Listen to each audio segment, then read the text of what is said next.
Okay, everyone, we're gonna get started again.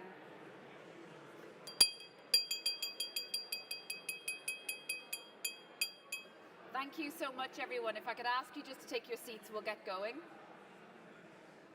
Thank you. Thank you. I love getting started on time and inevitably ending late because things go on, and I know there's so many questions and so much engagement to happen. So if we get started, we'll give ourselves the best shot.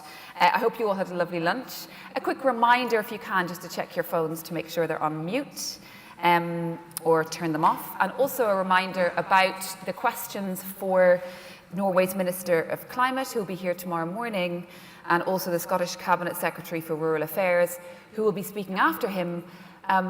Any questions, please get them in before 5 o'clock if you can on Slido, or talk to Rebecca or email, and we'll get them included in the mix. So thank you very much. So I'm delighted to introduce our next session, which is at the health of our natural environment. And I suspect in this session we're going to hear as many positive, good news stories as we can for both inspiration but also action, urgent action that needs to happen.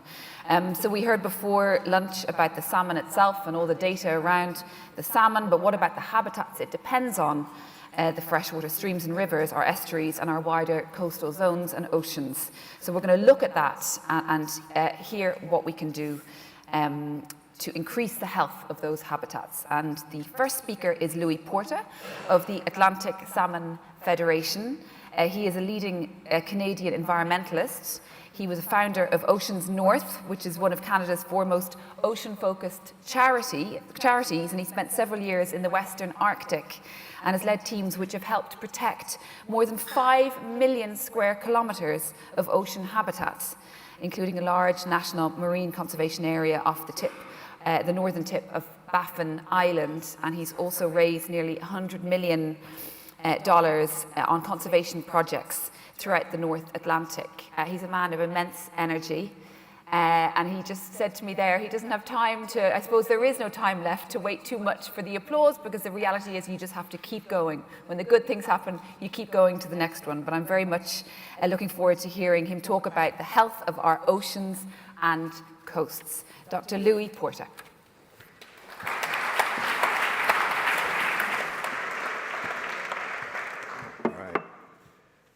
All right, just making sure the mics are good. Good. So I was asked to speak about the well-being of our oceans and coasts, and I'm happy to report that they're just fine. And I'd now like to yield my remaining time back to the conversation on rivers. So maybe we'll start this in a different way. Could I ask you all just to close your eyes for a second? Now imagine you're in space, looking back at this one planet that distinguishes itself amongst all others because it's a host of all the incredible life that we know and value. And what color do you see? Blue. Now, let's open our eyes. Because as we travel back to this planet, we realize as we look at global problems like protecting wild salmon, it's impossible to imagine doing that without being really keen on the blue that connects the continents. And so I'll tell you another story.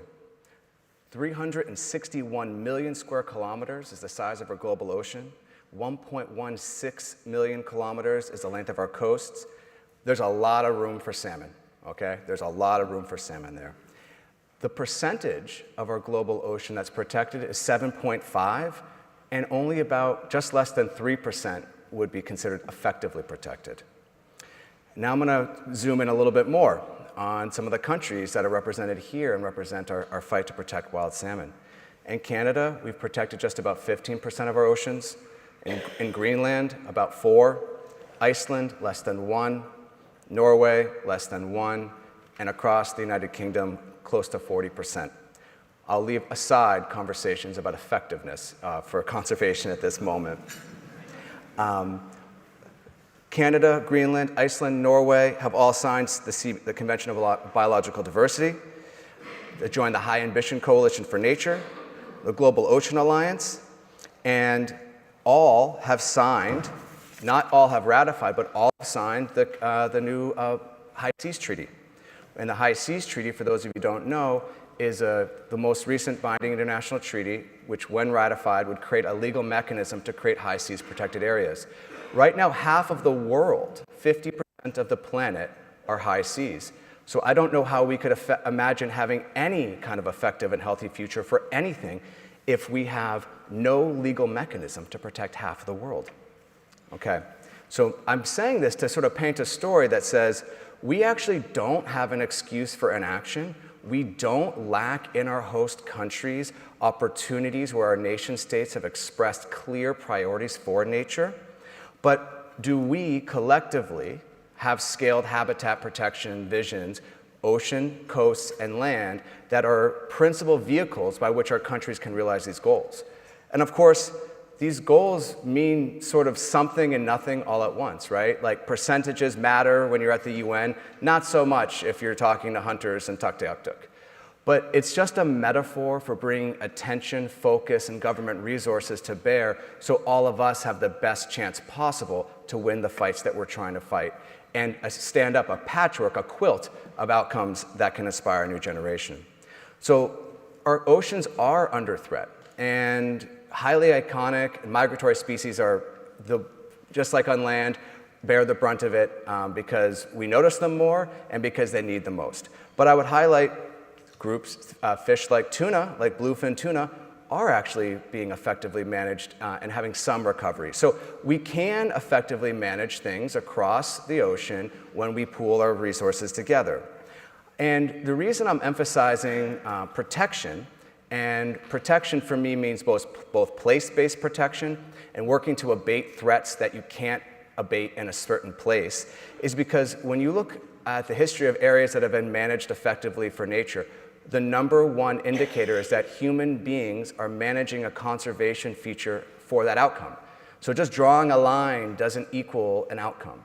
It requires an intentional effort, a deliberate stewardship from those who are responsible for those areas, whether they're indigenous people who have had an inherent responsibility from time immemorial, or they're at different places.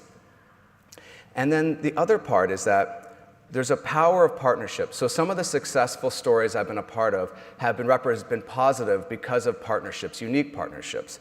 And I'll tell a quick one right now. So in the northern Baffin Island, sort of northern Baffin Bay area, we were able to work on protecting 1 million square kilometers of ocean habitat, bringing almost $300 to $400 million of federal money in, $250 million of private money, and do so in a way that was actually not described as a conservation initiative, but a regional economic model. So this looked at an area where we needed, communities said, how do you make environmental outcomes that actually improve the well-being of people's lives in the space? How do you protect our environment for us, not from us? So in this context, and agree to not fish in an area that had never been fished in all of human history, we were able to secure funding for small craft harbors, community multi-use facilities, language and cultural programming, and increased access to existing economic initiatives, both in an existing fishery and in a mining operation that were available to that region. All of this came together to be able to create an opportunity where you could outperform what had happened in the past and could create a high standard impact for nature. So the power of these new associations are really important, and they bring together indigenous communities, rural communities, governments, NGOs, and ask us to put our social capital all together so that we understand both the social impact it can make, the environmental outcomes we desire, and don't lose sight of the fact that in many places around the world, we desperately need jobs. And no human being wants to destroy things they love, but you have to have options. So as I think about the future, and I think about the future for oceans, and I think about the future for salmon in particular, we've seen some of the figures in this morning, but the ocean is changing, and there will be winners and losers in that. So, will we see more salmon in Nunavut? It's quite possible. We're seeing some salmon migrate further north into northern Labrador, northern Nunatsiavut. Will the Central Arctic Ocean, which is the first, a new ocean emerging for the first time in human history, which has been historically protected by ice and is now 40 to 50% ice-free, will that become the new southwest area, with a feeding area that's off the coast of Greenland? Will that be 50 years important for salmon?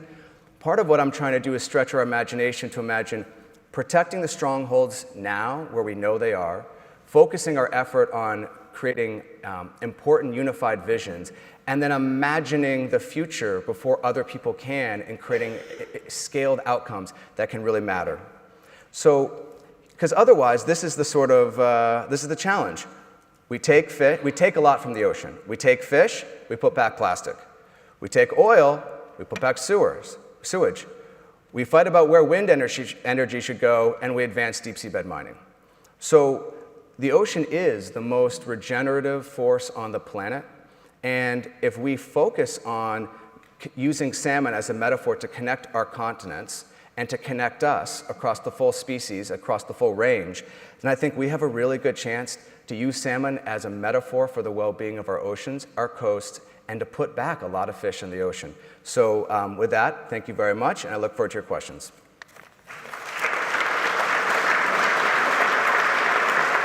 Over here, over there. If you like, yeah, absolutely. Yeah. Thank you so much, Louie. At the end of this, the next speaker, we will have a chance to put some questions to Louie and discuss it more. In Ireland, over the last couple of years, there has been more and more rivers trusts, local rivers trusts, and they have been one of the most bright sparks in what has been quite a challenging time in terms of the problems of our rivers in Ireland. The small rivers trusts that have got together, a real bottom-up effort, working with farmers, inspiring farmers and bringing farmers along very happily, and you being able to be paid for doing different measures and all the rest. And it's been a really interesting thing for someone like me to meet these rivers trusts up and down the country and be inspired by the work that they're doing, the very effective work that they are doing. So I'm really delighted to be able to introduce Mark Lloyd now of the Rivers Trust, and he'll talk a little bit about the state of our rivers. In 1994, he founded Thames 21, a charity cleaning up London's rivers, which he led for 11 years. He was head of the Angling Trust and Fish Legal, where he took legal action against polluters, which is so important. He's been the head of the Rivers Trust since 2019, and it encompasses 67 charities across the UK and Ireland who work in partnership with people on the ground to restore our rivers. So he's going to talk now about the state of our rivers. Mark.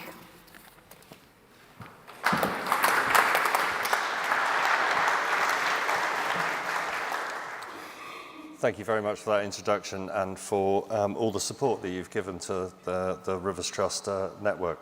So great to be here, great to see a hall full of people. The Rivers Trust are proud members of the Missing Salmon Alliance. Yeah, I'm here to talk about the state of our rivers, and spoiler alert, it's going to be a bit gloomy, but I do want to move on to offering some hope and to say what needs to change in order to improve the state of our rivers. So just a little bit about the Rivers Trust. We support and coordinate those 67 member trusts throughout the UK and Ireland, in partnership with Avoneth Cymru in Wales and Fisheries Management Scotland, another Missing Salmon Alliance member who are here today. A lot of the data that I'm showing here is from England and Ireland, but just some snapshots. Just last year we removed 126 barriers to fish migration and opened up 544 kilometres of river and planted about 500,000 trees. And those numbers are growing rapidly as the Rivers Trust movement has also been growing. In the last 5 years, we've grown from about £20 million income to about 65 million, it's all going the right way.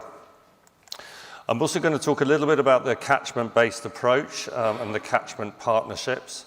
This was an initiative set up by government about 10 years ago to form local partnerships at a catchment scale, which are sort of coalitions of the willing. So anyone who's keen to get together and talk about their local river and develop a plan for it. They have been very poorly funded over the years. They haven't had any increase of funding since their inception. So we are pushing hard to get them more money to operate, but also for their plans to have greater status, so that they have a real mandate and more money to actually deliver plans, because we are awash with plans in this country, but not awash with delivery. So I was asked to talk about the state of our rivers, and the full report about this, so you probably can't read some of the detail at the back, is on the Rivers Trust website, and I'd urge you to have a look at it.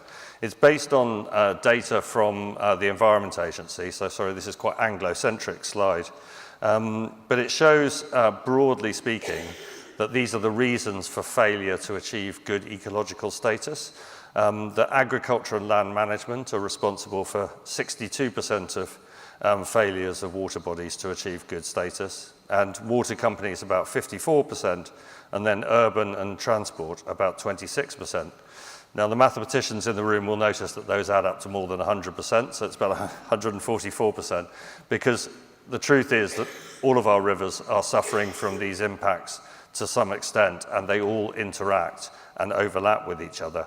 And in fact, they often make each other worse. So low flows in rivers will make pollutants more concentrated. They'll raise the temperatures, which will reduce the oxygen levels. And if you have less habitat in rivers, then the rivers are much more susceptible to pollution, because habitat is a fantastic way of actually processing pollutants within the river. Now, we know that actually a lot of these data are wrong. They are based on a very poor data set, which has got a lot smaller in recent years.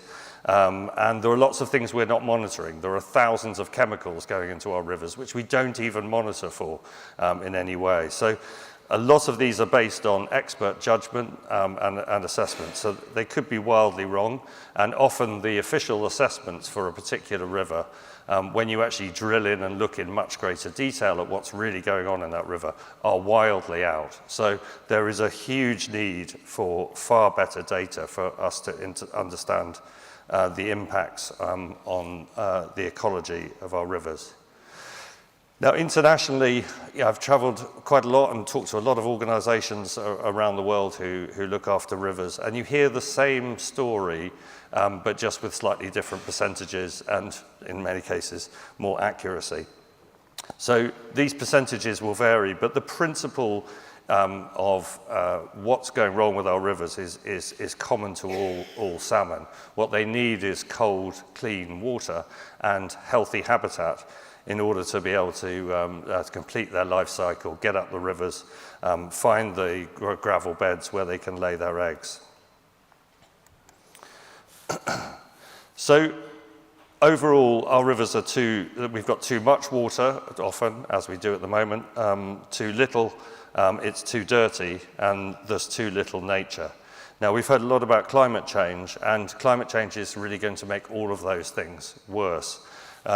On the slide here, this is from the Met Office, and you can see how the climatology of the 20th century kind of bimbled around in this blue space here. This is rainfall on the y-axis and temperature on the x. So everything stayed roughly in this area here.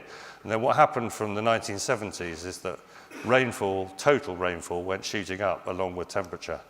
Now, that rain tends to be falling, as we've experienced over the last weekend, in the winter, but our summers we've had some record temperature summers, all of which is very bad for salmon. The floods wash out the reds, and the temperature of the water is absolutely critical to this cold water fish. And that's the ever-increasing intensity of our rainfall leads to these stormwater overflows. This is from our map, our sewage map, that shows where sewer overflows are coming into some of our precious chalk streams, which are globally rare, down in near Southampton. And of course, we're about to build 1.5 million new homes, all of which will increase that pressure further because it will accelerate water down into the sewers, overload them, cause more flooding and cause more drought because we'll be using more water and less water will be soaking into the ground. So I'm going to talk a bit about the solutions now. So we believe passionately in nature and catchment-based solutions at the Rivers Trust. Mainly because we really can't afford to solve all these huge problems one at a time. We need to take actions which solve multiple problems with the same action, using multiple sources of funding. And these integrated catchment solutions can deliver nature recovery, better water quality, better water quantity, and build the resilience in our ecosystems to be able to respond to all these pressures. Land management is simply the biggest thing that we can do, and quickest and cheapest and easiest to solve the problems with our rivers. We need to slow the flow of water, stop the runoff of soil coming off maize fields in the top left and open cast sheep mining in the top right. And also our paved areas and our urban areas.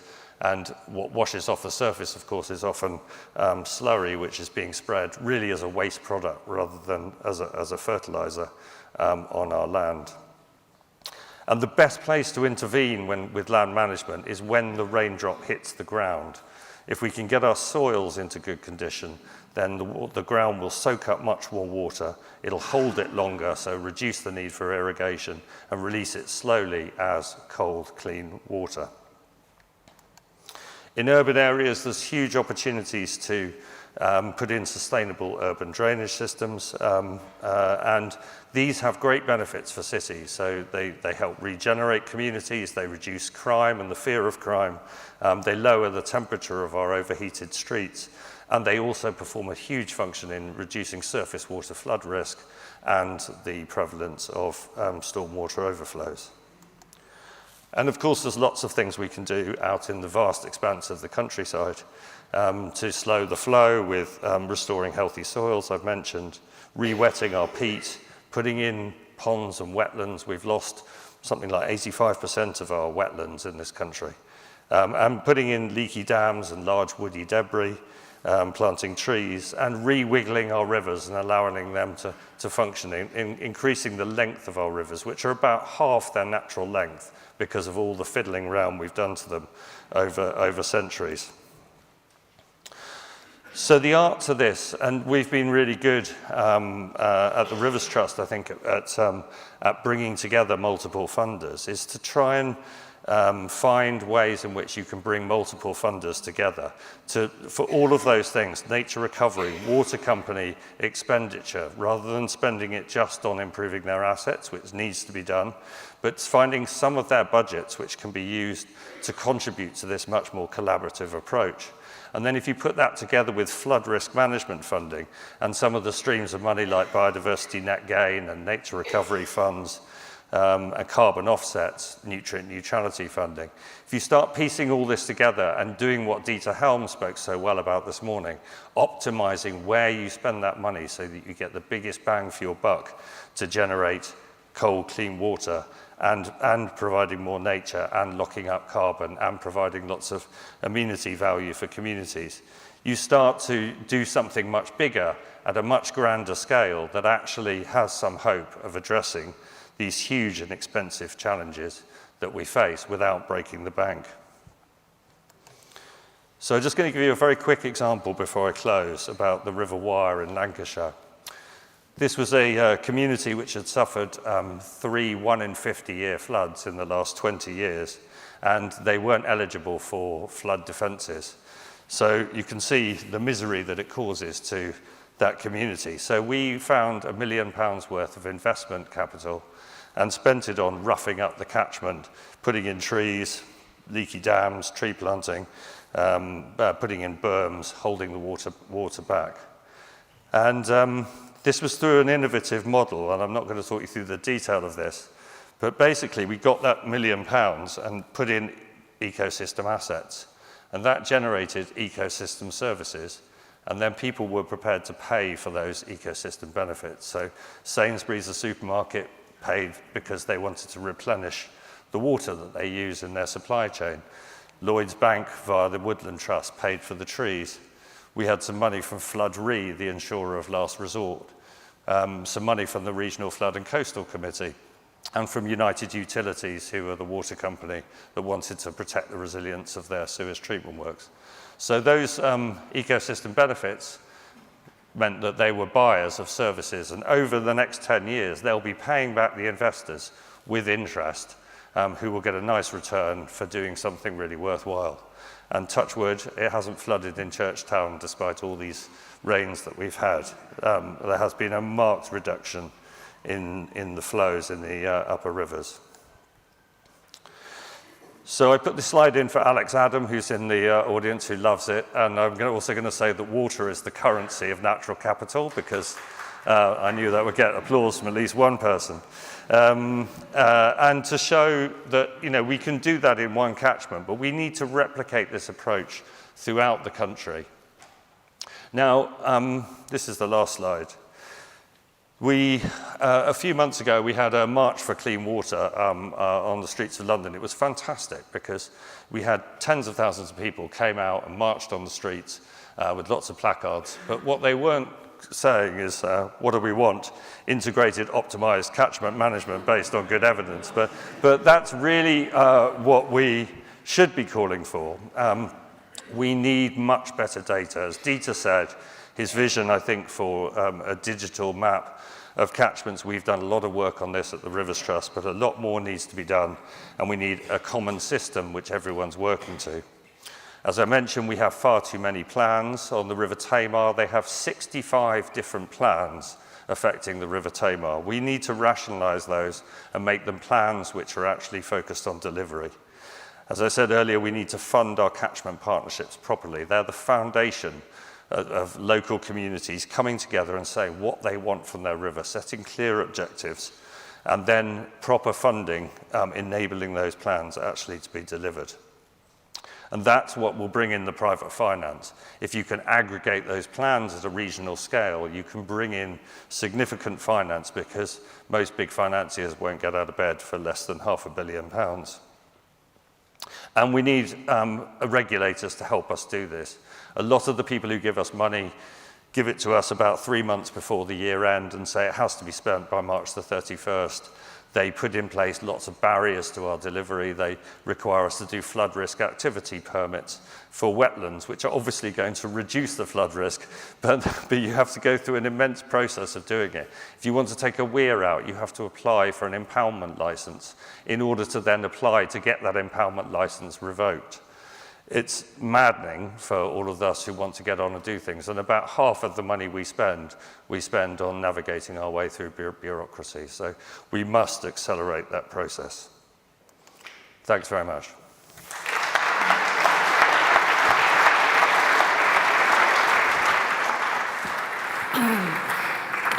Thank you, Mark.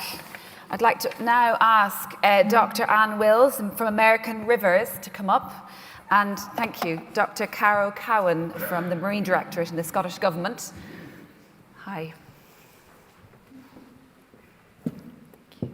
Hi there.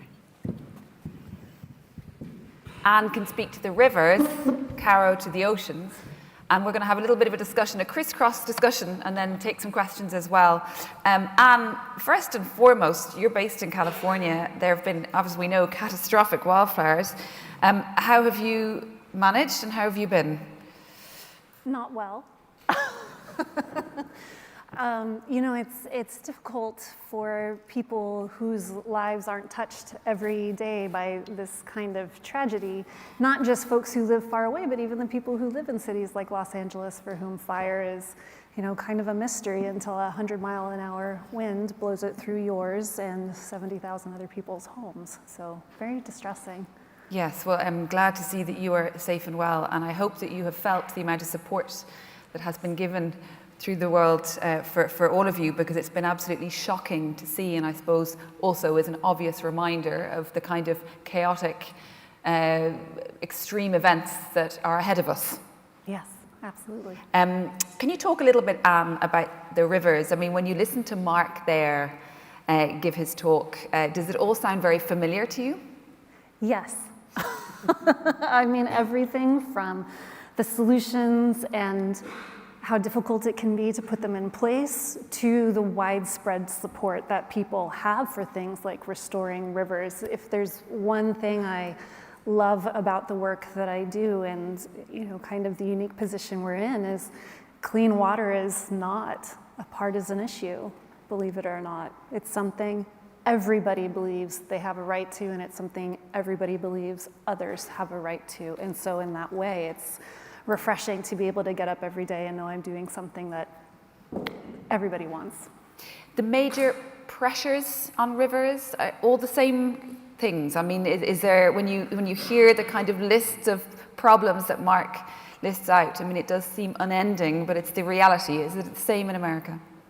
It is the same. We have the same sorts of problems with agriculture and agricultural runoff. We have problems with, rivers that are oversubscribed, over-withdrawn. We have problems with urban pollution.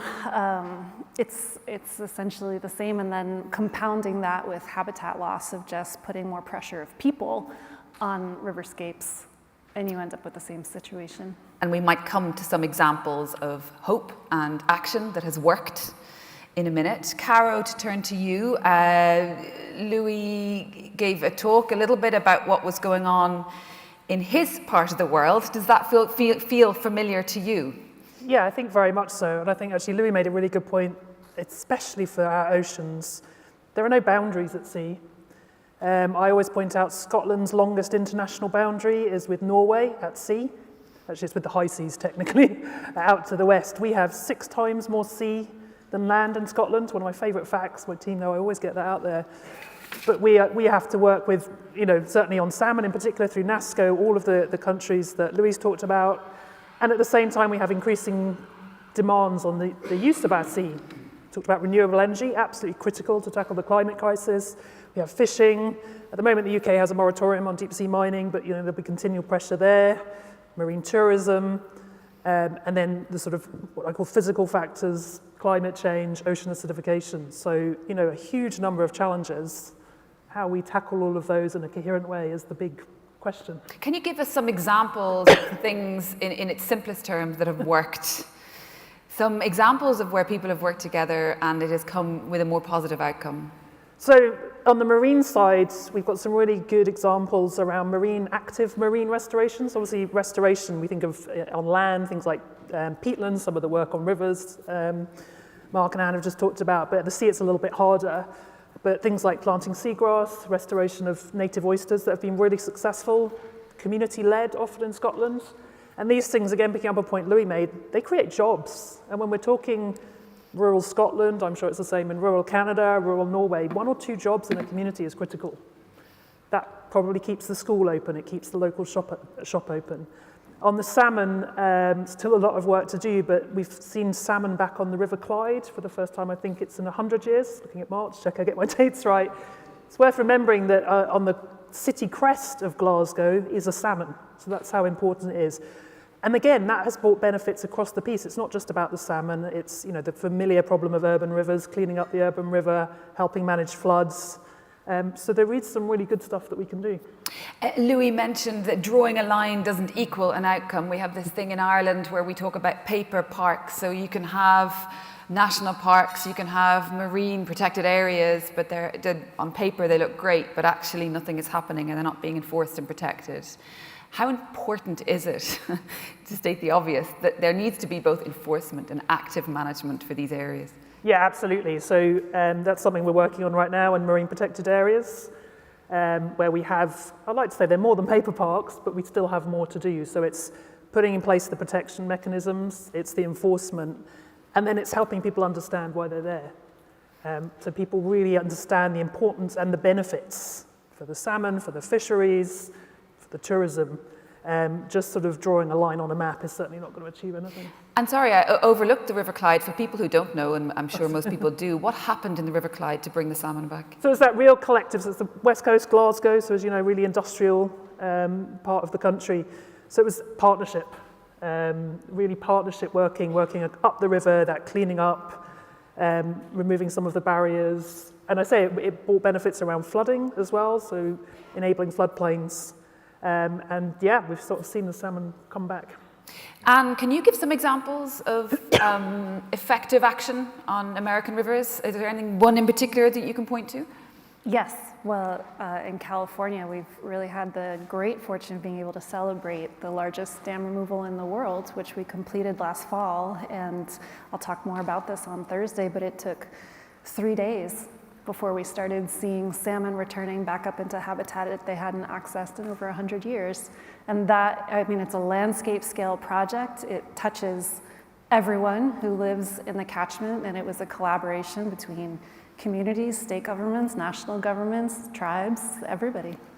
Mark, the removal of barriers, I mentioned it before in the context of the nature restoration law, it does seem so obvious, and yet it faces all of the things that you mentioned. I mean, certainly where I'm from, the legal barriers to even beginning to talk about the removal of weirs will take years to overcome. But how critical is it in rivers to get that first step and start to really get a program across the board of removal of barriers? Yeah, well, I mean, just last week I was on the Bristol Avon, which is a small river but it has got a very small salmon population in it, which is still just eking out an existence despite some terrible fish passes. But I was taken to see lots of these weirs through the centre of part of Bristol, Keynsham, and you could see how helpful it would be if you could remove them. But the problem is that so many things have been built up since the weirs were built, sort of 200 years ago, that they've become reliant on the river level being as it is. And you can see these long stretches, completely featureless stretches upstream, where pollution that comes out the end completely unprocessed. Nothing happens to it. Whereas in a healthy river, pollution diminishes quite rapidly as you go downstream. And of course, the loss of habitat, the fact that the fish have got to battle their way up, that any smolts coming downstream will be held up at the weir, and they'll be much more susceptible to predation. It was always where cormorants and gooseanders hang out is by weirs, because the smolts swim around trying to work out how they can get downstream.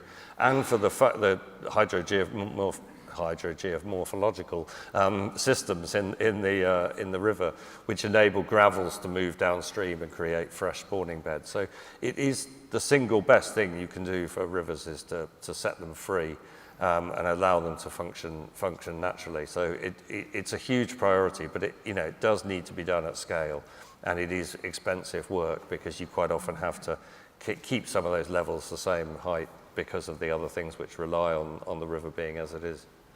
Louie, question here. You mentioned the effectiveness of marine protected areas. Should we not be prioritising effectiveness over further designations when considering salmon, for example, in the UK?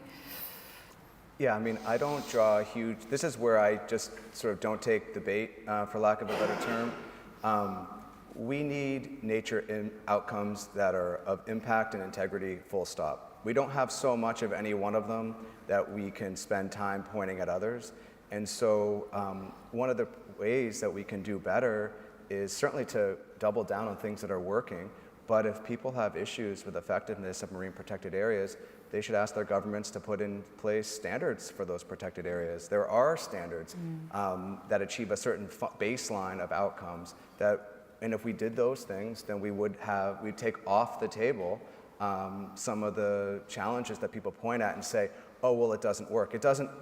People are saying that not because they're saying it doesn't work, not because it doesn't work, but because the integrity of what is being done doesn't meet the standard practice that is necessary to get the job done. And so if we put our effort into those areas, Canada has a minimum standards for marine protected areas. There's a global, a whole bunch of global literature on this point. And so I would say as we try to meet our global imperatives, let's try to upgrade what quality means. And certainly, there are places where you can get a lot of outcome from abating a single threat. We should not let that limit us, but I think the field of practice should just be supported. Caro, can we talk a bit about aquaculture for a minute? I mean, there's a question here, what's the Scottish Government's long-term plan to draw down offshore salmon farming to a closed onshore system? So I'm not an aquaculture expert, I'll start by saying that. There's space for everything. There's no one single silver bullet. And I thought the question on angling earlier, there's no one answer in all of this. So coexistence is possible. It absolutely has to be done responsibly. We've done quite a lot of work on managing the risk, making sure, understanding the interactions between salmon and wild salmon, huge amounts of research supported by a lot of people here.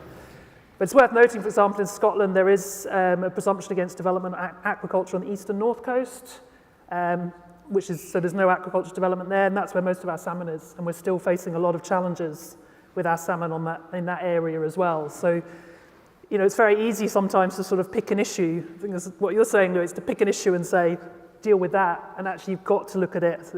Alan or Dieter said this morning, you've got to look at the interactions of all of these issues. Onshore systems are expensive, but is there a plan in place to do that? So we're looking at a variety of measures. I say I'm not the expert here, so definitely interested in onshore real benefits. I remember someone talking about, I don't know, someone else might know about sort of using like certain offshore energy installations. No idea if that's a goer. So really interested in that technology and trying to understand the potential, but it's going to take time to develop it, to look at the sort of, still need regulation in place, where does the water come from, what sort of chemicals do you need? But yeah, definitely looking at the... Louie?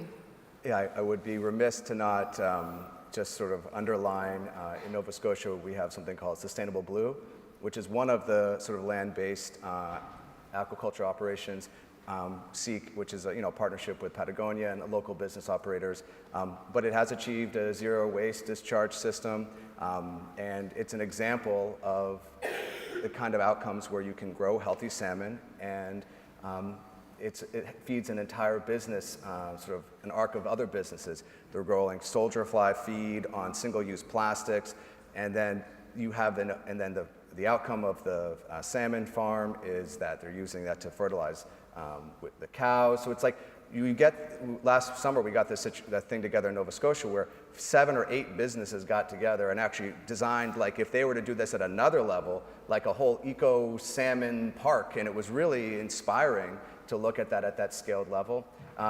And the other thing I would say is we should also figure out how to lose in a salmon forward way. Like, so if a net goes in the water, what is a positive that you could get out of it? Do two come out? Can you put a levy on the industry to create a fund to support greater on-land operations? Like, I just think putting sort of more creativity around the policy side, that as we see the industry advance, we also sort of don't miss the chance to make some incremental progress towards goals. Mark, a question here, which I often thought as well, the opportunity to engage people with estuaries. Estuaries are generally unique to each catchment and often overlooked. Lots of opportunity to improve connections to people are missed. Well, yeah, the Severn Estuary is in the news at the moment. Funnily enough, 2 weeks ago I was at the yet another discussion around what kind of tidal power we might want to put in the Severn Estuary. My view is none, because the impacts on fish would be really devastating.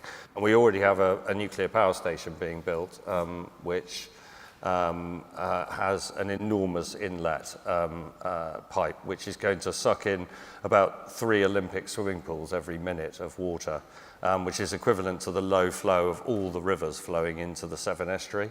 So it's going to suck in a lot of fish. And to Dieter's point, this is going to be going on for the next 60 years or so until the nuclear power plant is decommissioned. And they're resisting the temptation. In fact, the Prime Minister mentioned it in a speech last week, belittling the fact that people have been pressing for acoustic fish deterrents on the end of that pipe to stop fish being taken in. So when the Prime Minister is kind of ridiculing solutions which are there to protect fisheries, it's pretty concerning. So estuaries are amazing places. The Severn Estuary has the second biggest tidal range in the world. It is an incredible habitat which is much degraded, and we must be doing everything we can to restore them to good health and avoid these damaging activities. And are there good examples in America where you do that kind of work? Yes, we do. A lot of it happens in California, and then we're mocked for being one of the most over-regulated states in the country. However, we also have some of the highest biodiversity in the country. We have the 5th largest economy in the world, and the rest of our country benefits from that. So we do a lot of that work. It is expensive. It is often politically unpopular, but nobody seems to argue when the money flows back into their communities.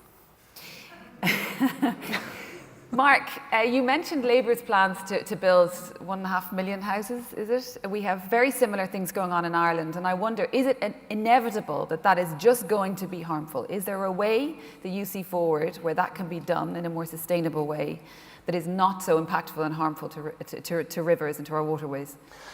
Yeah, I mean, is there a golden opportunity here is the point?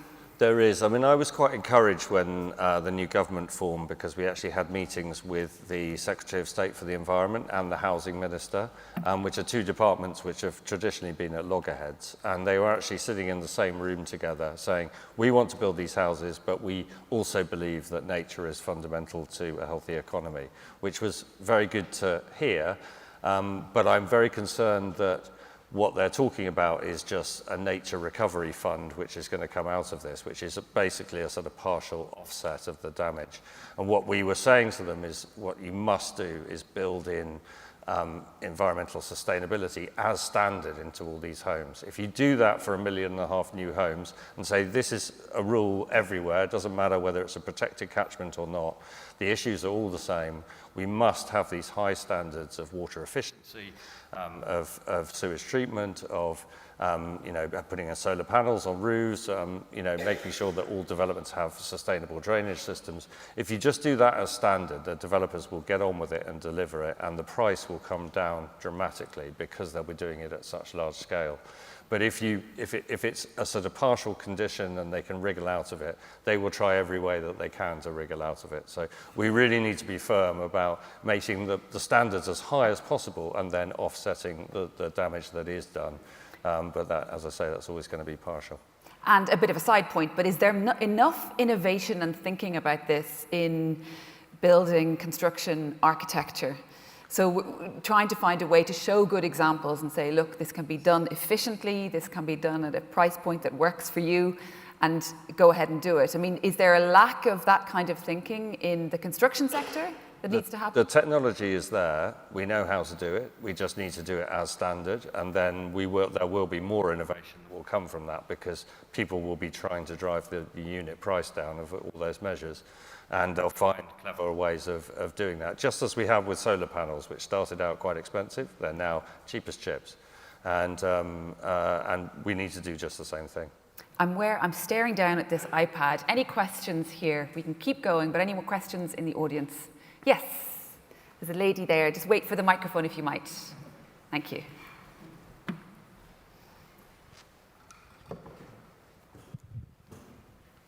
Thank you. It's a really interesting presentation. Liz Jetchy from Thames 21.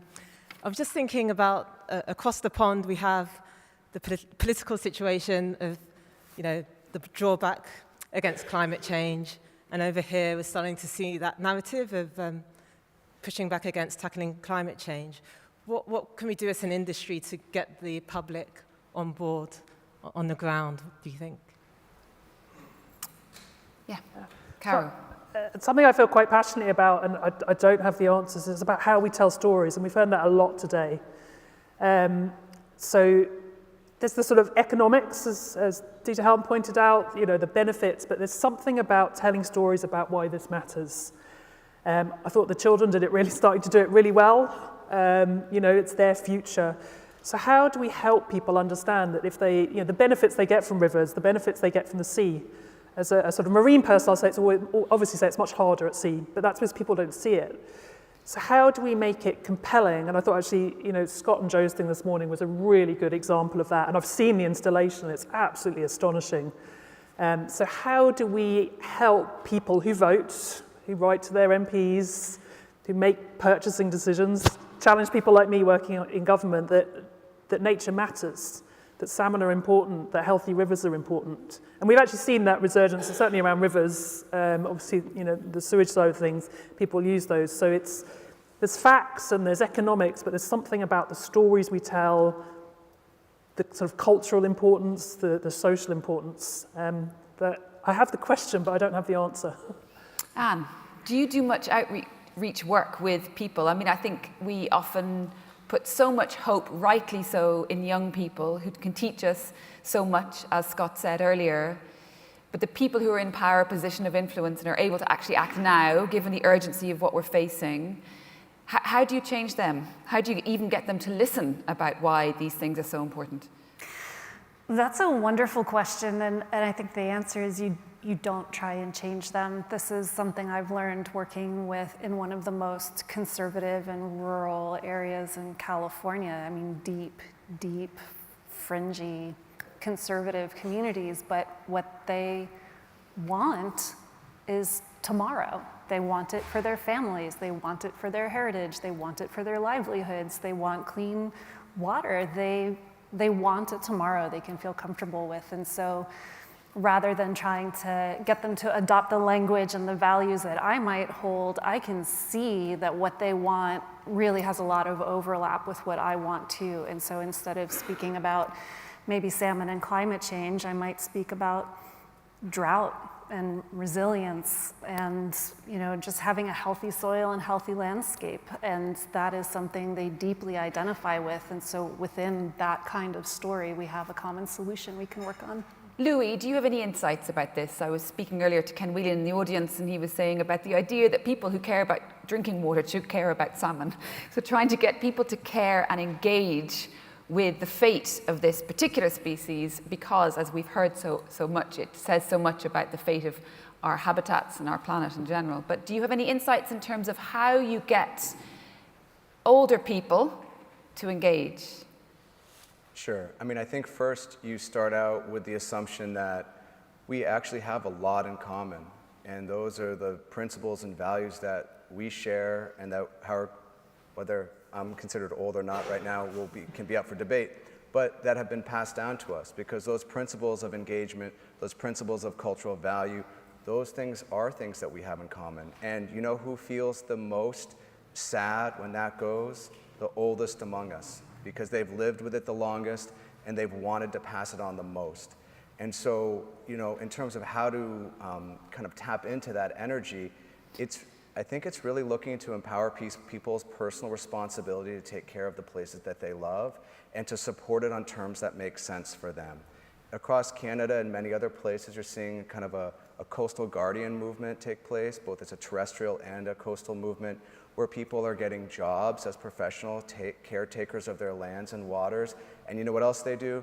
They're the people who are first responders. They're doing fire remediation. They're actually delivering in metaphors for services that are actually harder. So I think it's looking at the values, going to the places where people are, and creating some important ways in that are simple and low tech, but can make a big difference. Those are some things that stand out to me. Mark, it was very interesting to observe from the outside what went on in the UK about the sewage in the rivers, because you realise that this isn't just about data, it's deadly emotional, and that really people will engage when they feel something strongly and when they're able to really have an emotional response rather than just a data response. Yeah, that's exactly right. And I think, what was really interesting is you saw a rise in what people call wild swimming, or swimming in natural waters, during COVID. It wasn't actually a huge number of people. It was far fewer people than there are anglers, for instance. But it was a different community, tended to be more dominated by women, so it wasn't a bunch of stuffy, tweedy anglers. It was no Nothing wrong with it. But that made a big difference. But also, I think that meeting people where they are about the as you say, these really fundamental issues of water supply and flooding of homes. Those are things which really motivate people to change. And we've seen, with the natural flood management project that I talked about on the River Wire, we saw farmers who were really willing to go out of their way to take measures because it was going to protect people downstream of where they lived in communities that they knew. And they could see how that was going to make a difference to people's lives in their neighborhood. And I think you've got to connect to people on that raw level of this is fundamental for our survival, as much as protecting the birds and the bees. And a really good example of that, sorry, before I go to the gentleman in the audience, is a farm I was on in Donegal just a few months ago. And the farmer had a beautiful part of the river going through his farm that has been flooding badly in the last 10 years. And the last huge flood, he'd done everything. He'd put up all these boulders, he'd done the concrete thing. And the local Rivers Trust came along and said, look, will you try a more natural solution? And he said that he knew the pressures from fellow farmers were, is he mad? You know, putting in willows, is he mad to do that? He needs concrete. But he did it. It's worked and it's held, but he's also found a way to connect with a whole wide other group of the community, which he never knew, and that was, in fairness, down to the Rivers Trust and the organisation there, but something that was actually effective. And he said it gives him a good feeling that he's helping the community downstream as well. Gentleman in the audience. Out of Salmon Camera Norway, and a question to Caro. I noticed that you mentioned the importance of creating jobs in rural districts of Scotland, Norway, Canada, everywhere. But since many of the solutions we are talking about today actually are political, and also the fact that some of the jobs in rural areas are the very same jobs that create the problems we are seeing. Fish farming is one of them, and of course other plants and stuff. But on a scale from 0 to 10, how difficult do you think it is for politicians to kind of put the need for jobs on one end of the scale and natural preservance on the other side? Maybe say you ask the politicians tomorrow, but it's a real tension. I mean, that's what we elect politicians for, isn't it? Governments for, is to make decisions about risk and how we manage things. But I think this comes back to my stories and the economics. So I was talking to someone relatively new to the field in the political sphere, and we were giving the spiel on wild salmon in Scotland, introducing some of the work we're doing. And I just came out with the fact recreational angling in Scotland employs as many people as sea fishing. And you'll all know in Scotland, sea fisheries is a sort of integral part of the economy. And I could see this chap stop and write it down. So how is protecting our environment, protecting our salmon, not just about salmon, our rivers, creating those jobs? And I think that's something all of you need to help us. We need to do better, is really understand the benefits of environmental protection. As we heard this morning, not investing in it is not going to help us, it's not going to help the future. So I think there are ways that we can do that better and recognise that for politicians, it's not necessarily a binary choice. I think we too often make it a binary choice, and it shouldn't be that way. Would anyone else like to respond to that? Mark? Yeah, just briefly, I think there are artificial trade-offs like that, and I think there are lots of ways in which you can do regenerative agriculture, for instance, which can actually increase yields but reduce pollution and increase the water that's being held on the land. If you reduce the inputs, it can often increase profitability as well. So I think there are trade-offs and there are some difficult decisions, but we should be looking for that sweet spot where we're not saying rewild the whole countryside, just saying farm in a different way with lower impacts. And often that can actually be beneficial for farm businesses. And that's something that we've done through our work with farm advisors, is find these ways of working with farmers to find solutions that work for their business, but also work for the rivers. I mean, there's a bigger question, isn't there, here about broadening the definition of what it means to be a farmer, broadening a definition of what it means to be a fisher. So it is not necessarily about just catching fish. I know down in Kerry, the fishers there are now getting involved in planting seagrass. So secondary to that is, the kind of fishing that they do and putting it on the market. But actually that is becoming their new income source. And that is becoming the kind of broader definition of what it means to be a fisherman and a fisherwoman there. Just how important is that in the whole debate? Because at the end of the day, there's money to be spent. Work needs to happen in these rural areas to get any kind of restoration done. And the best people, presumably, to do that are the people who are vested in their area, in their local area, in these very hyper-rural areas as well. Absolutely, and farms are in a really difficult state at the moment with, rising input costs, but bad prices for their produce. And they really need a new source of income. Government subsidies are not going to grow, so there needs to be a new source of income. And this funding for natural capital could be absolutely game-changing for farmers. And it doesn't mean stopping farming, it just means targeting interventions in particular areas of the farm and then being paid well for it. But some things need to change with the way that they get paid for it to allow them to stack their funding so that they can actually get a decent amount of money for doing a lot of extra trouble. But we certainly saw that on the River Wyre. We saw farmers actually coming and volunteering on neighbouring farms to help them plant the trees and put in the berms and things, because they all got it across the whole catchment. Caro. And it's what, that marine restoration that you're giving an example of, that seagrass then becomes a fish nursery for the fishermen, so they have the populations to keep fishing. So how do we get this virtuous circle? And I think the other thing is, how do we create conversations? We've become, it's not just in this area, we've seen this sort of polarization of politics. We could talk about that for hours. So how do we create those partnerships? The work with farmers you're doing is great. That's a really good example where people can come together and talk about solutions rather than sort of shout loudly from the sidelines. A question here. We've got a few more minutes, so any other questions, put your hands up and we'll... Thank you very much. Toby Aykroyd, European Nature Trust. Coming back to the climate change issues here, and obviously it is a multifunctional approach that's needed, there is a real urgency to bring down water temperatures. Across the Highlands of Scotland, for example, they regularly exceed that critical 23 degrees, above which it's very difficult for salmon to survive. We're now looking at 25. We have a project which we're involved with Andrew Willis and the Cromarty Firth Trust, which is looking at very large-scale restoration, re-wetting principally, because that has the fastest effect, but also riparian and general tree planting.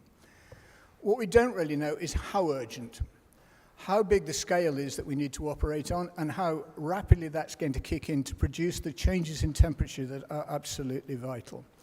And I think that is one function that your connections could actually help with very rapidly indeed, is trying to collate the evidence that's already out there from existing restoration schemes, some of which are more advanced than others, and then putting that together as the basis for prioritizing the action that goes into your strategy.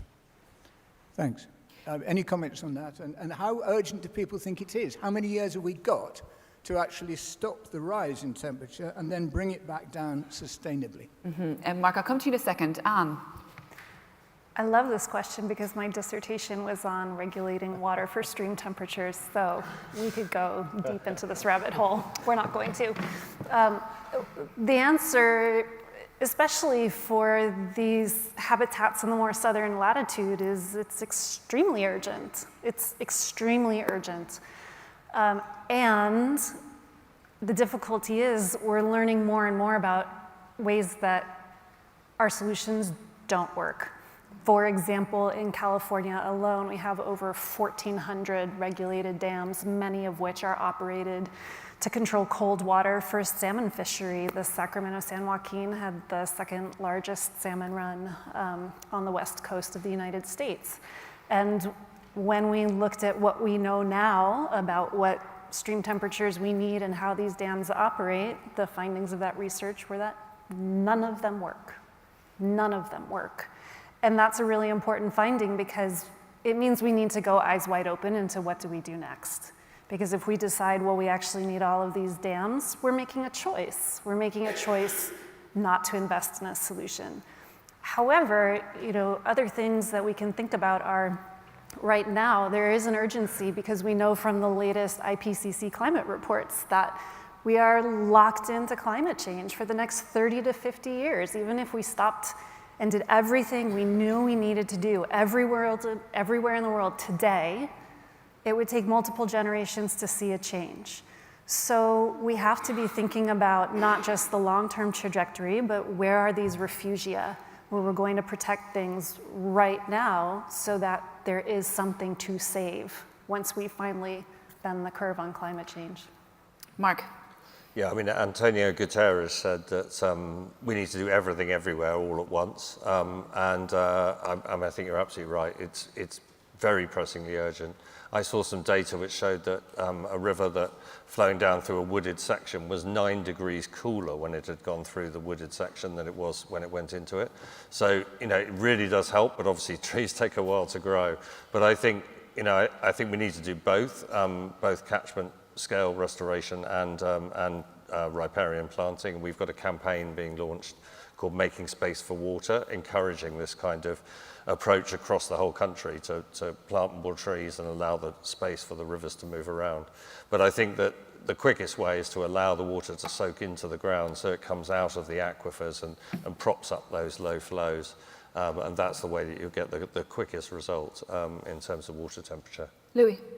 Just a comment on a little bit more philosophical. First, we have to push ourselves to make new mistakes. And we have to push governments to make the most, if salmon are one of the most efficient species in the world and perhaps one of the most pound for pound best metaphors for conservation, then we need to push the political folks that we've been talking to and alluding to today to understand how, when they make decisions with limited resources, where they can integrate the most with social economic well-being, environment, fresh water, so that when those choices are made, the salmon positive lens is driving those decisions, as opposed to saying, oh my God, you did this decision over here, and you got 2 things that you wanted. Over here, you could have gotten all 5 of those things. And so I think that's a really important place that us as advocates can always ensure that our governments are making the most efficient decisions possible. And then the last part is let's not be afraid to recognize, hopefully humans will live for a long time, and that we can't be afraid of long-term solutions. So you just talked about the next 30 to 50 years. That's true. And in that period of time, the Central Arctic Ocean, which is one of our principal air conditioners to the planet, is going to mostly be ice-free in the summer. But if we do everything right by the end of the century, that ice will regrow. And so it could return to its condition as our air conditioner. So I think here and now, urgent, everywhere, exactly. But let's also make smart decisions over a longer period of time. This is the equivalent of deciding to plant a forest now for future generations. Exactly. Louie, one final question for you before we finish. Would you like scientists to be more outspoken and perhaps almost push themselves beyond their comfort zone in terms of what they will say in public, what they will say about the state of the environment and the threats to the salmon in particular? Yeah, absolutely. But to simplify the narrative in a way and a language that everybody can understand, and perhaps use funny examples, like I'll give you right now, about the power of local observation and those who, because hunters and fishers are often, when done responsibly, some of the best conservationists there. Sometimes they see things first. So a seal hunter friend of mine has harvested seals his whole life, and the stomachs were always empty. And one day it was full of cod, little baby polar cod. And he said, Louie, can you send me a thermometer or something? And I said, because for him, a thermometer was a gauge for understanding something he was seeing. And then it turned out, so then we brought science and research to his community so he could better understand what was going on. But that is a really interesting story about why local observation matters, or for people who use marine species for their own well-being, on letting scientists into other cultural effects, cultural practices, so that we can study things that we might not otherwise be able to study, and then show communities why it matters. I think those things are really important. And then the last part is voices. The best voices are the people who use and live in these environments the most and have the strongest relationship to them. So collectively, instead of the scientist goes first as the A side of the album, having the people whose lives are really sort of putting forward these observations be the A side of the album, and then we support it. Thank you. Dr. Anne Willis will be speaking on Wednesday if you want to hear more about her work. But for the moment, Anne, Caro, Louie, and Mark, thank you all so much. Thank you.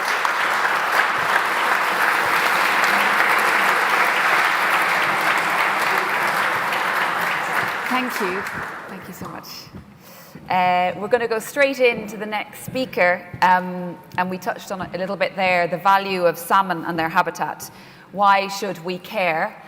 And it gives me a good excuse, as if I need one, to quote Sir David Attenborough, his rather emotional and certainly the favorite thing, a quote of his that I certainly like. He said, "It seems to me that the natural world is the greatest source of excitement, the greatest source of visual beauty, the greatest source of intellectual interest. It is the greatest source of so much in life that makes life worth living." So I'm very, very happy to introduce Elle Adams of the Findhorn Watershed Initiative to speak about nature recovery and connection at a watershed scale. She's worked with the Findhorn, Nairn and Lossy Rivers Trust to set up the Watershed Initiative on the rural northeast coast of Scotland, a vision for nature recovery and connection from source to sea along that beautiful river. And she will soon become the executive director rather, at the Findhorn, Nairn and Lossy Rivers Trust. So please put your hands together for Elle. Thank you.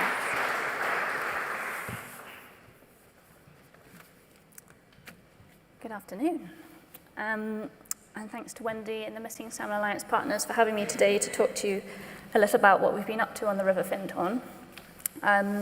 My name is Elle, as introduced, and I've been leading the development of this project, the Findhorn Watershed Initiative at the Findhorn and Lossy Rivers Trust. And I'm going to start by coming clean to say that I'm not a scientist, and I'm definitely more in the swimming brigade than the angling brigade.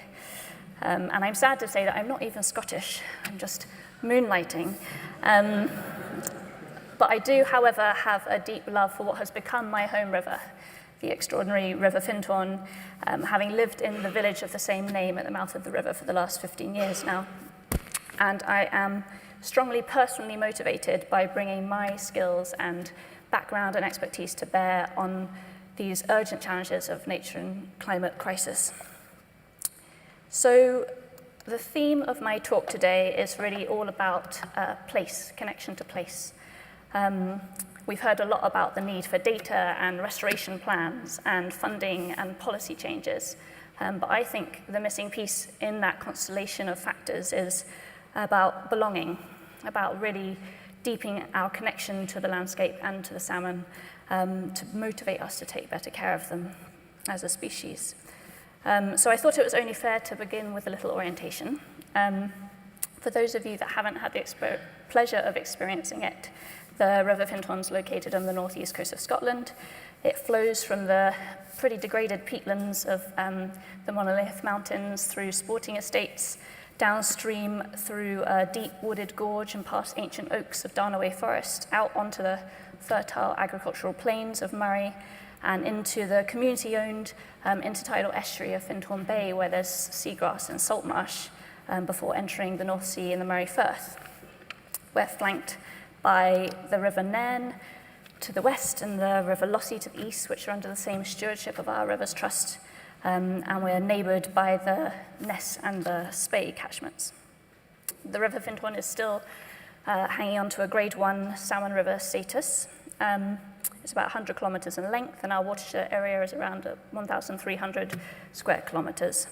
Culturally speaking, the uplands, the headwaters of our rivers, were once Gaelic-speaking territory, and the coastal area was more Doric dialect, Scots-speaking territory, but historically was the land of the Picts, and those reference points will become clear as my talk goes on. So, early in 2022, restless with the sense that more could be being done to protect and restore my home watershed, I came up with what would soon become the idea for the Findhorn Watershed Initiative and approached my local Rivers Trust to see if we could bring it to life. The Findhorn Watershed Initiative is a multi-generational vision, so kind of really leaning on something we've heard there about this long-term thinking that we need to engage with around these challenges of coordinated action for nature recovery and connection at a watershed scale. Inspired in its integrated approach by the global bioregioning movement, and mobilized in direct response to falling salmon numbers and warming river temperatures, the project serves as a place-based response to planetary challenges, weaving together ecological but also sociocultural and economic objectives and impact. What originated as a hunch, and I think we've already also heard a little bit about today, but is now my conviction, is that watersheds really serve as natural organizing units for this work. Big enough to engage in meaningful change, this kind of landscape scale change, but familiar enough to really be able to have that sense of belonging and sense of connection to place. More on that later. And I think that for that reason, in the UK at least, I know it's different in different countries, the Rivers Trusts are uniquely placed to play a coordinating role in this work. and that's why I originally approached our local Rivers Trust with the project. So on the Findhorn, we've benefited from a huge amount of social capital and relationships established by the Rivers Trust and our close collaborators, the District Salmon Fisheries Board, over many years, be that with the kind of key stakeholders of the landowners, the land managers up and down the river, but also the foresters, the farmers, the local communities, the local businesses, the local authorities. All of this work is deeply about relationship, and they've helped us jumpstart our efforts with real momentum. So I thought, just to make sure you know that we're not just a talking shop, I'd show you a little bit of the practical action underway already on our waterways before I get in further. Great. So we describe our nature recovery ambitions as being a commitment to restoring a mosaic of nature-rich habitats throughout the watershed, and that's a commitment to working alongside other existing land management and land use objectives. The first phase of our project has very much been focused on these riparian woodlands, so woodlands along our riverbanks, which we'll hear lots about in the next days, I'm sure, as the tributaries in the upper Findhorn were identified as areas where the river temperatures are getting much too warm, much too quickly. And this winter is our second installing schemes since the project began, and sees us protecting a key area of ancient riparian woodland from herbivore pressures on a sporting estate. That's the image on the right, making sure that these climate-adapted seed sources can be protected and allowed to regenerate for coming generations, as well as implementing a new woodland creation scheme on an estate which primarily is a sheep farm at the moment, so fitting in alongside that existing business model to make sure that we can protect and restore these habitats for the salmon. It's on a key spawning tributary.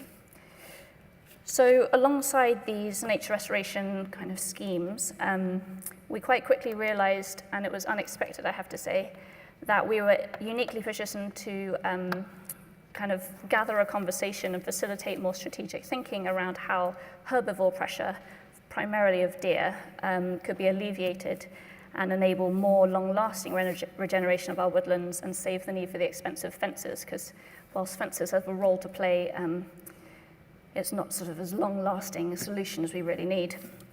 So have to say, yes, I completely underestimated the role that we could play in that, but actually it became a really cross-cutting issue from source to sea. So whether it was with sporting objectives in the uplands or timber production business models in the lower catchment, deer were a cross-cutting issue. And so last year we launched the Findhorn Watershed Deer Forum with an event which had representation of all 28 major landholdings in the watershed area and an associated strategy, which is now being followed through with practical zoned working plans and CPD training opportunities, building capacity for this specific kind of nature recovery work in the watershed area. So hopefully this gives you a bit of reassurance that we are getting up to some action, but I want to now loop back to the theory of change that really underpins our project, which is that nature recovery is as much about our human relationships with the natural world as it is about the practical action on the ground. And that really nature connection and nature recovery are two sides of the same coin.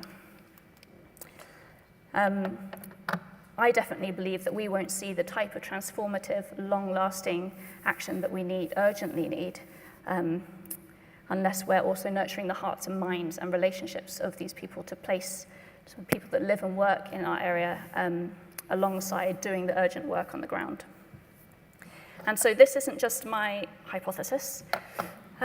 This is the Intergovernmental Platform on Biodiversity and Ecosystem Services, a global network of 150 leading scientists from member states.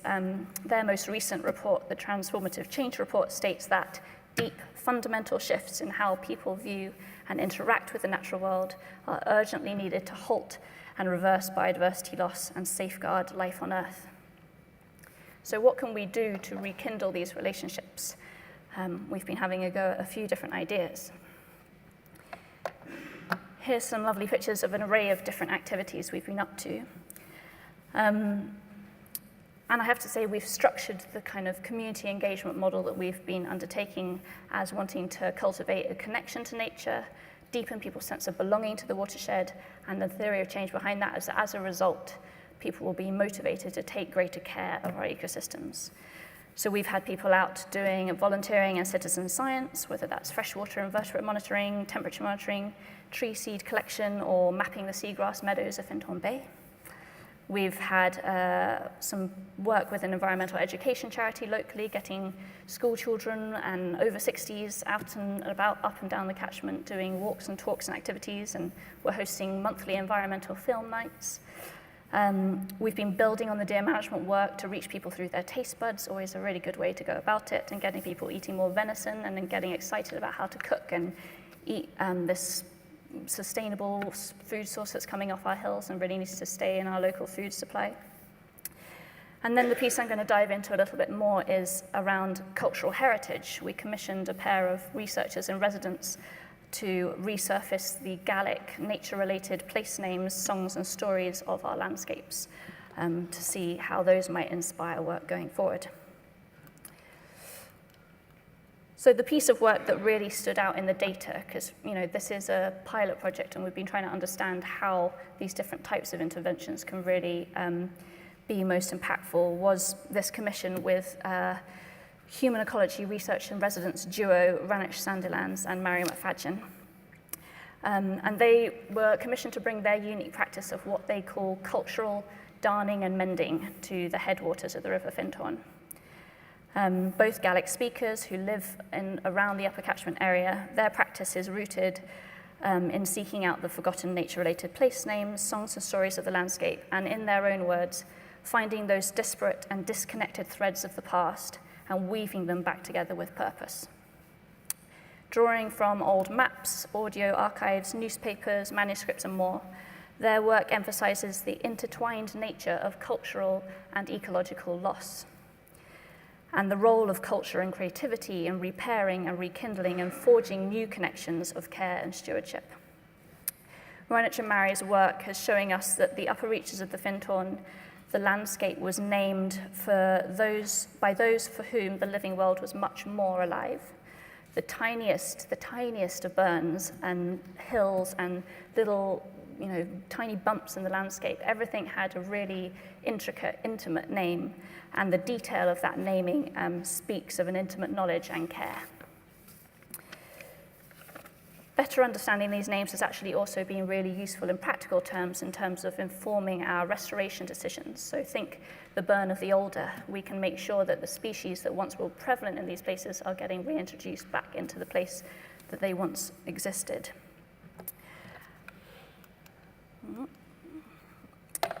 But in the songs and stories and poetry that they found, there exists a cultural memory of a time when these places reverberated with human stories of lives lived. The drovers, the lovers, the raiders and the fairies. These names and descriptions in the materials remind us that countless generations before had a more intimate and reciprocal relationship with the world around them. The body of research they've collated has been made into digital maps, a publication, and soon a podcast that you can find on our website.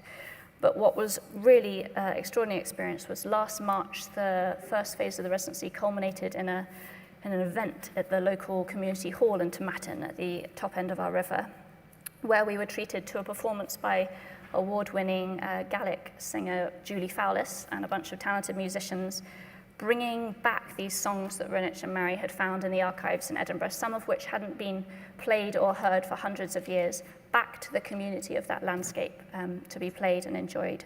It was a complete sellout of an evening, and I've got a little taster here to share.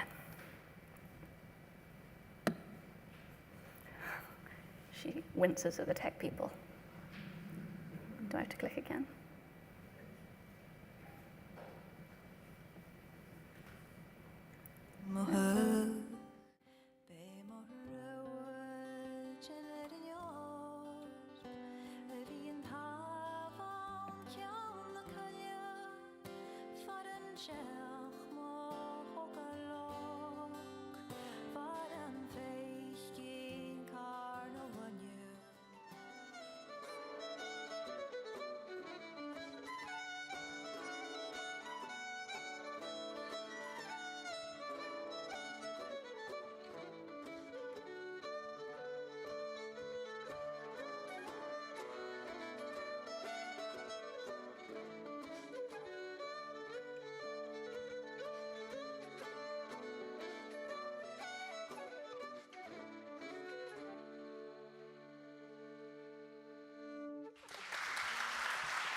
So all of the materials created for that evening and that research, as I say, are online, and we're getting members of the community wanting to download the sheet music and learn the songs. And so there's something that's really struck a chord. And this is just one quote, a testimonial after that evening, but I think it really speaks to what we're trying to achieve.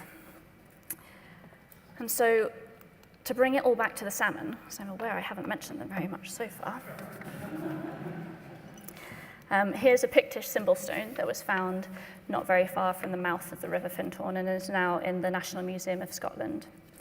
And they say that the Picts somehow worshipped the salmon to the point where they didn't even eat them, although they must have been much more abundant back then. And so this land was once of salmon people, and it could and should be again. Salmon know a thing or two about deep relationship with place and their home rivers, and that extraordinary journey that they make to navigate all the way back to their original spawning grounds. Every one of us, as it's been said earlier today by Dieter, live in a watershed. So how might the salmon inspire us to reconnect and deepen our sense of belonging to our home watersheds? And how might that connection and that deeper sense of belonging motivate us to take better care? Thank you.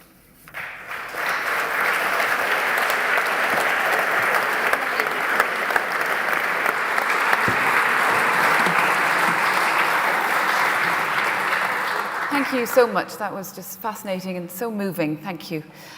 We're going to go on now before our coffee break to our two next speakers who will be talking about the value of angling.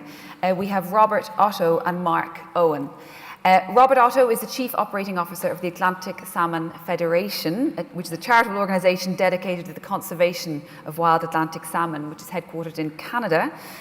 And Mark Owen is the Environmental Campaigns Manager at the Angling Trust and Chairman of Trent Rivers Trust, and is a fanatical salmon angler. So both Robert and Mark, you're very welcome.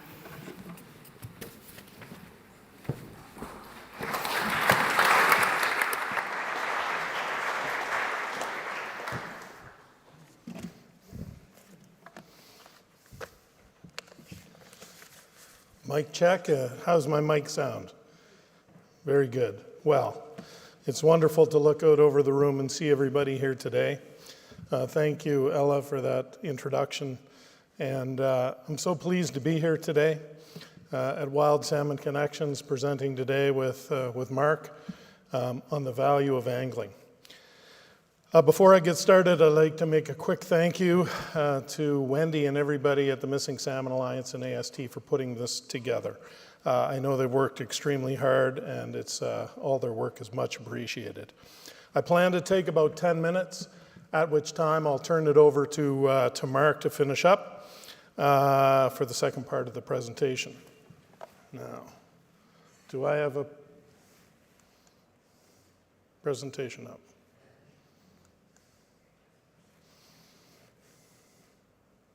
Here we go. Thank you.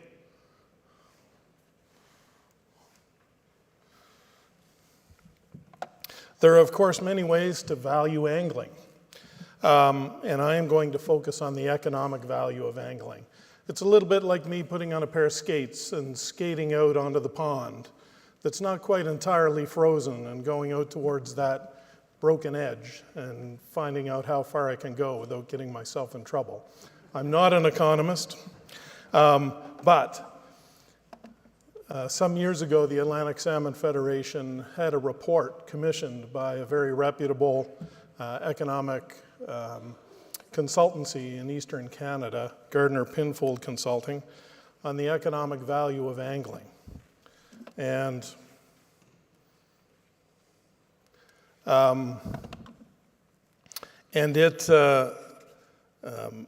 it's still the gold standard that's used in Canada to talk about the value of Atlantic salmon angling. It's used by governments, federal and provincial. It's used by research institutions and universities, and of course the NGO community. There are the patterns that I'm going to talk about are of course in Eastern Canada, but I know in talking with colleagues that the patterns and themes that you're going to hear are, I think, ubiquitous across salmon country. So as I said, I'm not an economist, and the report was from 2011. Now, the context for this, of course, Eastern Canada. For those of you not familiar, we're talking about an area about 10% larger than the combined land areas of Sweden and Norway, or about 4 times the size of the UK. Angling for salmon is by fly only. There's a wide range of public and private water. Some very accessible roadside rivers, others wilderness remote fly-in only. Guide requirements are entirely variable as well. Some don't require any guides at all. Others, of course, the more highly exclusive, expensive luxury camps are entirely guided. And currently, there is retention angling in both the provinces of Newfoundland and Labrador and Quebec at times and in places. So, data for the report was collected in 2009, but mostly 2010 from angler questionnaires and publicly available data. Data from fishing camps and lodges, and there were 4 in-depth case study rivers that were used, spread across the Eastern Canadian region. I will talk a little bit later in the presentation about the figures, but these are all reported in 2010 Canadian dollars. At the end of the presentation, I will talk about having those updated to more recently, but I think it's best to start with the 2010 figures. So, interestingly, and on the right-hand side, some exploratory analysis from the results that came in indicated that some really interesting data. And on the right-hand side is a chart that shows the percentage of spend and the percentage of anglers. And in Eastern Canada, less than 5% of the anglers spend actually 30 to 40% of the total spend on salmon angling. So it's not normally distributed. And for those scientists in the crowd, you know that you have to analyze those data separately. I raise that only to say there's some really interesting results came out of this that weren't necessarily anticipated, but also have implications for how the data were analyzed. So, we'll get to the meaty parts and the really good stuff here of the report in my presentation. So, in 2010 Canadian dollars, angling generated $128 million directly of spending. There was additional spending around Atlantic salmon conservation by governments, by research groups and entities like universities, and of course by NGOs. And these can broadly be described as spending for supporting management, research, and advocacy activities. However, it's extremely unlikely that these amounts, perhaps with the exception of food, social, and ceremonial harvest by indigenous communities, would have been spent if there's no angling. So, the overall spending is actually around $166 million, over and above that direct spending, which is income for people and salmon businesses at $128 million. Now, using regional economic models produced by government, used by governments, the consultants generated a number of full-time equivalent positions as a result of that $128 million. And these are models that are used regionally, and the number came out to over 3,800 full-time equivalent jobs in Eastern Canada. Now, for those of you who haven't been to Eastern Canada, it's a huge area characterized by overall low population density. And frankly, these are areas where governments and industry have had a lot of trouble historically with sustainable, well-paying jobs. And so, on top of that, when we realize that most of these jobs are seasonal, approximately 6 months, the report authors concluded that the number of people relying on salmon angling for a significant portion of their annual income was approximately 2 times that, or easily over 7,000 jobs. By any assessment, this is absolutely massive. Admittedly, it may be difficult for some of you to get a good sense of what that means based on a 10-minute presentation. So what I've done is I've put this slide up here, and on the left you see the total value of salmon angling in Eastern Canada. There's a GDP figure at the bottom of 149 million. And on the right, from a Government of Canada report from 2022, you see some of the largest commercial fisheries in Canada. Now, the top 3 are easily over $1 billion each. And the 5th largest is scallops at approximately $260 million in 2022 dollars. So I mentioned earlier we had the figures updated from the consultant's report. In fact, up till 2022. They didn't redo the work. They didn't collect more data. They just took the 2011 figures and updated them to 2022 dollar values. And what we see is that the over 7,500 jobs as a direct result of salmon angling.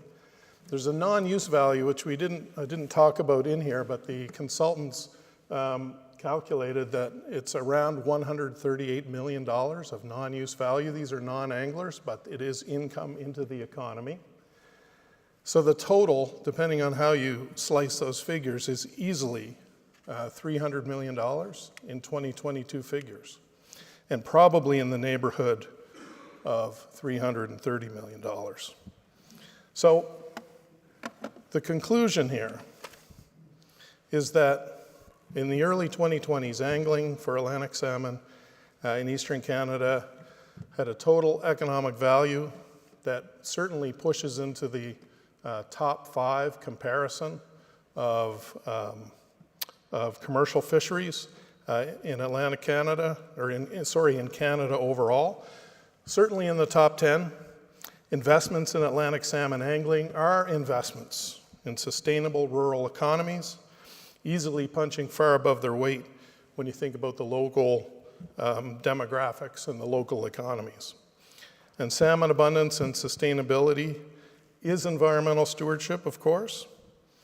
It's environmental health, it's climate change mitigation, and it's social and cultural sustainability. But even if you strip all of those away, which is the thesis of my argument here today, is on the economics alone, it's a compelling and valuable economic investment, is salmon angling, Atlantic salmon angling in Eastern Canada. So thank you very much. And with that, I'll turn it over to Mark.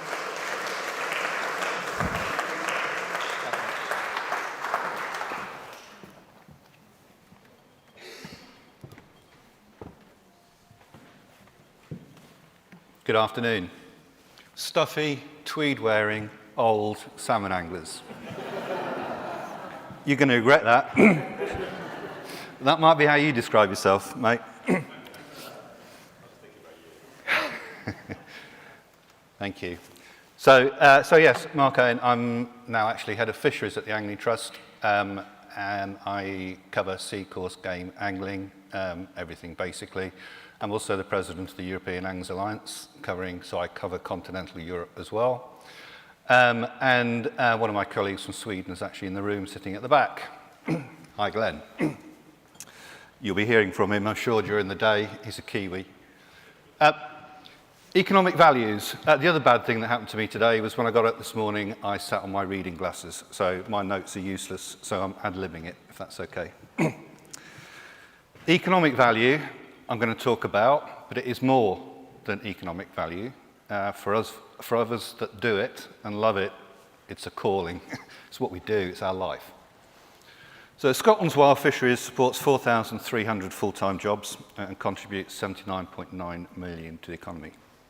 And I think we've already heard from the Scottish Government rep that that figure has resonated within government in Scotland. And each salmon that is caught recreationally, whether it's returned or killed, and 98% of salmon in the UK are returned and the catch and release, has a local value to the local economy. And often these economies are in poor areas that are short of good jobs and short of income. So if you take the River Tornio, for example, it's estimated in euros 1,320. And in England, a rod-caught salmon is worth to the local community £8,000. And as I said, it's to those in-need communities. But it's more than that. Anglers do more than that, and more than just contribute pounds, shillings and pence, as we used to say in the old days. They are a key source of volunteers. They can be a pain in the backside, I know, but they are a keen source of volunteers. And I will reiterate what's been said, and it was in my notes to say this today, but somebody beat me to it, that local knowledge is important. Those salmon anglers, they might get things wrong, but usually they get things right. They need to be listened to in your planning and your catchment plans and everything. And we do a whole range of things, citizen science initiatives. You can see now a picture of Water Quality Monitoring Network.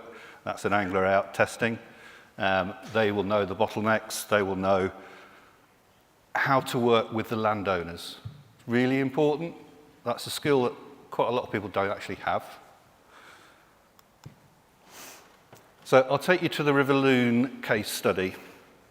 So we've heard a lot about climate change. And we've heard a lot about land use. What happened here was in 2016, we were hit by Storm Desmond. The River Loon is in the northwest. It's a catchment within Cumbria.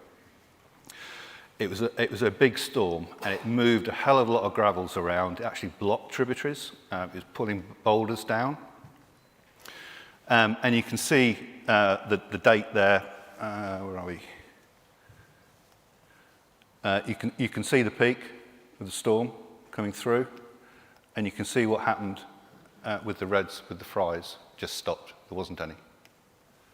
And that continued. So the anglers themselves got together and thought, how do we sort this out?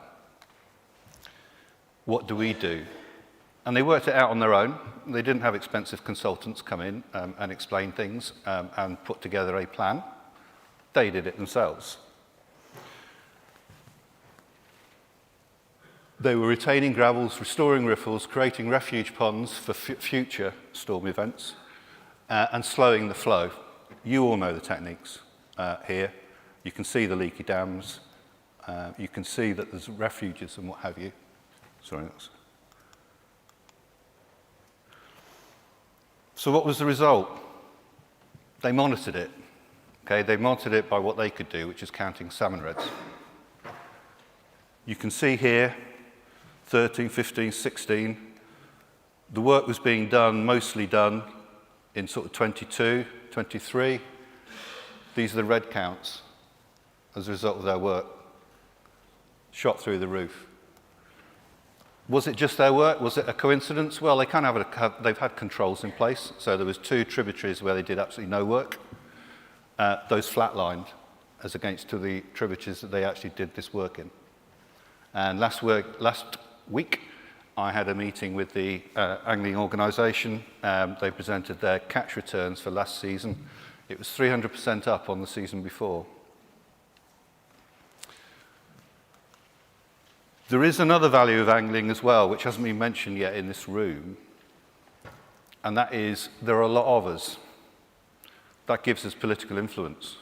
That's not counted in the equations, in the economics. Nor in the economics is the amount of volunteer time that was put in and is continued to be put into that project. But it does mean that we are listened to by politicians, both local, because local will write to their MPs, and national. And I'm very pleased that you've been mentioning repeatedly the nature recovery law in Ireland. Thank you. And I say that because it was the European Anglers Alliance lobbying together with our partners in Living Rivers Europe, WWF, the Nature Conservancy, EEB, that got that through.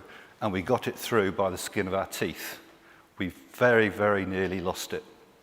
But it was our lobbying in Parliament that managed to get it through. Could we get that through today with the way the European Parliament's moved? No. We got it through just in time. And for me, that is me, by the way, you can't see my face. It's very difficult, actually, to do correct technique of safely catching and releasing and have your photo taken at the same time so that you can see your face. But that is me. And that is a rubber net. And that fish was not removed from the water. All done correctly. And for me, it's personal. I'm not a fisheries scientist. I'm not a scientist. My background is banking, international trade, finance, and commodity trading. But I felt this was a job that needed to be done, which is why I'm doing it. Thank you.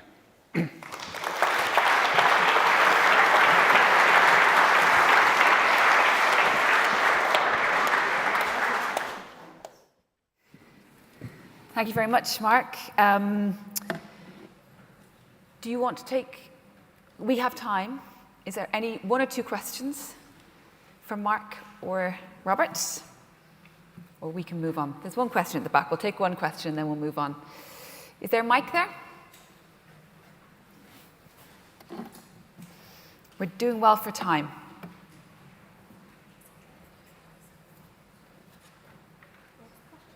Just at the back there.